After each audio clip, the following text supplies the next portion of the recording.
Good morning students. आज हम पढ़ते हैं बीकॉम थर्ड सेम का जो हमारा सब्जेक्ट है वो है हमारा कंपनी लॉ।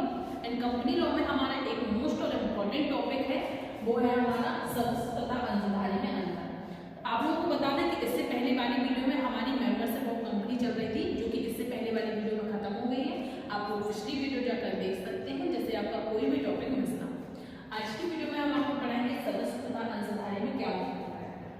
देखिए पहले हम सदस्य के बारे में समझेंगे और पहले अंशधारी के बारे में समझेंगे। देखो क्या होता है, सदस्य और अंशधारी एक ही व्यक्ति माने जाते हैं। एक ही व्यक्ति इसलिए माने जाते हैं क्योंकि दोनों ही कंपनी का हिस्सा होते हैं। लेकिन किसी किसी कंडीशन में क्या होता है, सदस्य और अंशधारी को हम अलग अलग परिभाषित करते हैं। जैसे सदस्य कौन होता है, सदस्य जिसका सीमा पासन नियम से लेकर जो हमारा कंपनी का रजिस्टर होता है उसमें नाम एंटेड हो। जिन व्यक्तियों का नाम हमारे कंपनी के रजिस्टर में लिखा हुआ होता है, कंपनी के रजिस्टर में लिख दिया जाता है और वो हमारी कंपनी का सदस्य कहलाया जाता है। दूसरी तरफ अंशधारी कौन होते हैं, अंशधारी केवल हमारे अंशों को खरीदते हैं और इन्हें हमसे केवल लाभांश से ही मतलब होता है।